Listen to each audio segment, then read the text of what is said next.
welcome to the deep dive. If you're looking for your ultimate shortcut to staying really well informed on the cutting edge of property technology, or PropTech as we call it, you are definitely in the right place. We're focusing specifically on a PropTech Today summary from July 17th, 2025, and our mission today. It's to really extract the most important nuggets of knowledge. We're talking funding, strategic acquisitions, and, those smart innovations that are truly reshaping the very foundation of real estate. That's absolutely right. The real estate tech space, it's incredibly dynamic. It moves so fast. And what we're seeing in these latest developments isn't just today's news, It's really a clear window into where the entire industry is heading. So we'll look at not just what happened, but critically why it matters to you and what strategic implications it might hold.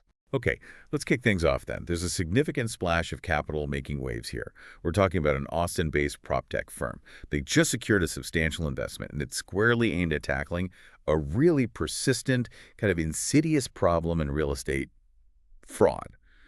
So what's the story behind this funding round? It sounds pretty big. It is big. And what's truly fascinating here is, well, the sheer scale of the investment meshed with the critical problem it addresses. CertifID, that's the company they're built specifically to combat real estate wire fraud. They just raised an impressive $47.5 million. Wow. Yeah, in a Series C round led by Centana Growth Partners. This brings their total capital now to approximately $84 million.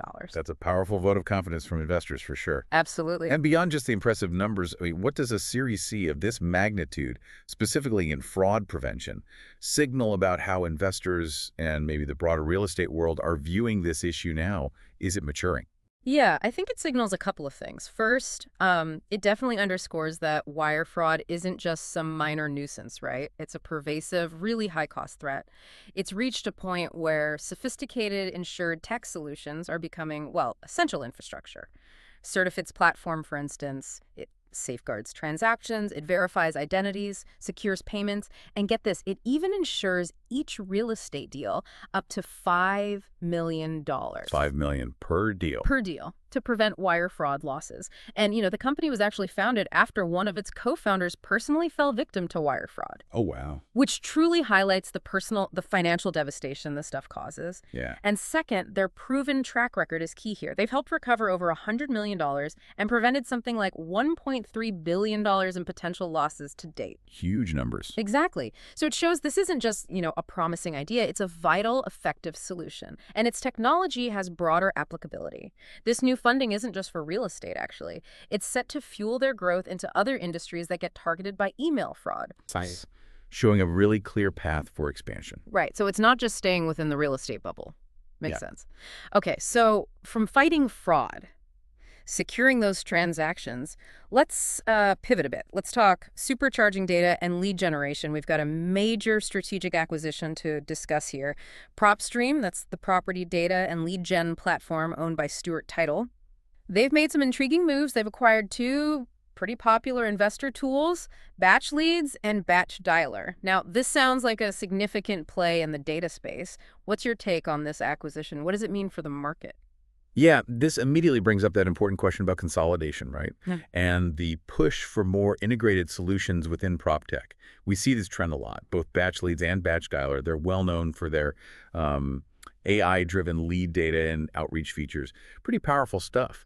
So by bringing them under the PropStream umbrella, even though they'll continue to operate independently for now, apparently PropStream is essentially becoming one of Batch Data's largest customers. Oh, interesting. And yeah, dramatically expanding its own capabilities at the same time. If Yeah. we connect this to the bigger picture, it's a really clear move to create a more unified kind of comprehensive prospecting solution. Right. It's about streamlining the entire workflow for users, from that initial data search, identifying potential leads, all the way through to actually making contact. The executives involved, they emphasize this enhances value for PropStream's users. It delivers a truly sort of end-to-end suite of tools. So less jumping between different platforms. Exactly. This isn't just adding features. It feels more like fundamentally changing how agents and investors approach that critical task of finding and converting leads. Okay, interesting. Now, here's where it gets, I think, really interesting for anyone thinking about the future of living spaces, actual buildings. When we consider the potential for innovation, there's a new industry event, Smart Spaces 2025. It immediately caught my eye because it spotlights this booming market for smart apartment technology. Yeah. Parks Associates, they recently announced nominees for their PropTech Innovation Awards. They noted an $8.5 billion opportunity, specifically in multifamily smart home and security solutions. 8.5 billion. Yeah. That's not just a big number. It sounds like a massive shift is underway. What's fueling that? Is it consumer demand? Operational efficiency? It truly is a massive opportunity. And I think it speaks volumes about where tenant expectations are heading. It's both, really. I mean, when you consider there are over 35 million apartment and condo units just in the U.S., the appetite for smart locks, smart thermostats, IoT security solutions, and rentals, it's surging. But it isn't just about individual convenience, though that's part of it. It's also about significant operational benefits for the property managers, too. Right, the landlords and operators. Exactly. This upcoming conference in Dallas this September, it's really going to showcase how connected devices and platforms in multifamily housing can, streamline operations, think energy management, predictive maintenance, boost sustainability efforts, which is huge now, and crucially, even increase rental income. How so? Just by charging more for the tech? Well, partly by offering higher value amenities, justifying higher rents, but also through operational savings that improve the bottom line. This sort of widespread adoption underscores why investors are increasingly bullish on smart building innovations. They're seeing a clear ROI. Makes sense. It's becoming like a fundamental redefinition of what a modern rental unit even offers. Okay, beyond those big splashy headlines we've covered, true innovation often happens more at the ground level. These new tools that are constantly refining how real estate operates, making everyday tasks maybe smoother, more efficient. What's the collective story these newer tools are telling us? Where is PropTech focusing its more granular, day-to-day operational impact? That's a really good question. We're seeing a definite trend towards automating and streamlining pretty much every microprocess within real estate. From transaction management to utility billing, even flexible rent payments, it's really about stripping away those friction points, making things easier. Okay, so let's start with the Rosa Holdings. They're a real estate brokerage and PropTech firm. They just launched something called My Agent Account V4.0. What's the upgrade here? Right, so this is a significant enhancement for their agents. They have over 3,000 of them. It introduces a built-in transaction management module. This lets agents handle deals entirely in-house. So no separate software needed. Exactly. It cuts out those third-party software costs, which, can really add up. Plus, they've announced plans to add AI features soon, things like automatic deadline reminders, market alerts, moving towards a more proactive, integrated system. Right. Yeah, it's about empowering agents with a more complete, less fragmented workflow, making their lives easier. Okay, next up, a Dallas-based startup called Billy Technologies. They're tackling this often painful process, utility billing. Wow. I can definitely imagine that being a headache for landlords. Oh, absolutely. It's a notorious pain point. They secured a $9.15 million seed round led by RET Ventures, specifically to modernize utility billing for apartment operators. Their SaaS platform, software as a service, so it's cloud-based. It uses AI and automation to replace those, manual processes and clunky spreadsheets we all kind of dread. And by leveraging AI, Billy's platform can automatically detect subtle errors, inconsistencies, things manual checks would easily miss. Catching mistakes. Right. Ensuring accurate charges for residents and saving multifamily landlords significant time and, crucially, money. It's a huge leap in efficiency for a really common operational burden. Makes a lot of sense. And finally, from Alabama, there's Occupy. They're making rent payments more flexible. That sounds like a win-win for tenants and property managers. It definitely seems like it. Occupy raised $3.1 million in an oversubscribed seed round. That means more people wanted to invest than they had room for. Good sign. Yeah. For their AI-powered payment and tenant screening platform, their system basically allows property managers to offer renters more ways to pay rent, digital wallets, cash card options, things like that, while also keeping all the ledgers and compliance perfectly in sync behind the scenes. Important. Very. The funding is going to help them expand their solution across affordable and student housing markets. And notably, they've got backing from both fintech VCs and social impact funds. Interesting mix. Yeah, showing that dual benefit of their approach. It reflects a growing recognition, I think, that payment flexibility isn't just a nicety anymore. It's becoming a necessity for today's diverse renter base. Okay, great examples there. Now for maybe a few quick hits, things that give us a sense of the broader market currents, the conversations happening in real estate today. So what does all this mean when we kind of zoom out and look at the bigger picture of the industry? First, well, we're seeing some pretty public sparring right at the top. CoStar Group CEO, Andy Florence, he publicly called on agents to stand up to Zillow's bullying. That's strong language. It's over Zillow's new listing policy, which bans listings not quickly added to the MLS. And rival brokerage Compass has already filed an antitrust lawsuit. This feels like a big battle brewing. It absolutely is a high-stakes battle. This highlights, the intense competitive dynamics within that listing portal space, and maybe more importantly, the ongoing tension around who controls real estate data itself. Right. Data is key. Absolutely. The MLS, the multiple listing service, that primary database for pros, it's right at the heart of this. Zillow's policy is pushing for immediate MLS integration.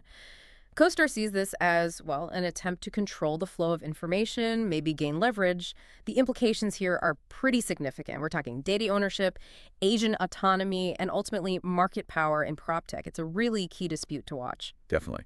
Okay, shifting gears again, investment strategy. Real estate giant Blackstone seems to be making a very clear bet on rentals. This kind of goes against some narratives we sometimes hear about, everyone wanting to own a home. It does, and it's a very calculated move on their part.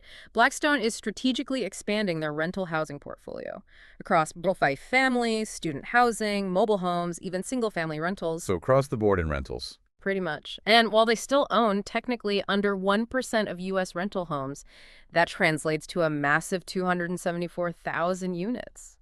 And they're growing. This reflects their strong confidence that rental demand is going to remain robust. Various factors like affordability challenges for homeownership, demographic shifts. It's really a long-term play on the enduring strength of the rental market. Okay. And we're also seeing REITs, the Real Estate Investment Trust, they're raising significant capital, even while big M&A deals seem to have stalled out. What's driving that dynamic? It seems a bit contradictory. It is an interesting contrast, yeah. U.S. REITs raised $22.5 billion in capital just in Q2 2025. About $16 billion of that was via debt, $6 billion in equity. That brings the first half total to nearly $40 billion raised. Wow. But what's really notable is that despite all this capital infusion, there were zero major REIT mergers or acquisitions announced in the entire first half of the year. Zero major ones. This clearly points to high interest rates really cooling off that large, complex deal-making activity. So it forces capital to be raised through other means like debt and equity offerings. It shows an industry that's still finding ways to fuel growth and development, but maybe more on a segmented project-by-project basis rather than through those blockbuster buyouts we saw previously. Got it. That makes sense. And finally, maybe some good news for consumers, specifically on the inflation front regarding housing costs. That's been a major concern for a while. Indeed, some positive signs there. The latest CPI report, that's the Consumer Price Index, a key measure of inflation. It shows housing costs are actually leveling off a bit. Shelter, specifically rent inflation, is down to 3.8% year over year, which is a clear cool down from the previous highs we saw. And this significantly helps keep overall June inflation in check. So yeah, it's a positive signal, both for consumers feeling the pinch of housing costs and also for the broader multifamily market outlook. More stable rental increases can lead to healthier occupancy rates down the line. That's good to hear. Wow, that was quite the deep dive into the latest PropTech headlines, wasn't it? From massive funding rounds tackling fraud to strategic acquisitions, boosting data power, smart home innovations really redefining living spaces, and those crucial new tools streamlining everyday operations. It's just so clear the real estate tech space is incredibly vibrant, constantly evolving. It truly is. And understanding these key developments, the underlying trends, it isn't just about staying informed, is it? It's really crucial for anyone looking to stay ahead and, strategize effectively in this rapidly changing industry. Absolutely. We really hope these insights not only keep you informed on the pulse of PropTech, but also maybe spark some new ideas, some connections for you within your own professional world. This raises an important question, thinking longer term. As technology continues to embed itself deeper and deeper into every aspect of real estate, from the actual construction process to how we live and work in properties, what entirely new services or even property types might emerge, things we haven't even conceived of yet, to meet the demands of this hyper-connected world we're building, and how might that fundamentally change our understanding of home or office in the years to come? This is definitely something to chew on. Thanks so much for joining us on this deep dive into the latest PropTech insights. Until next time, keep innovating.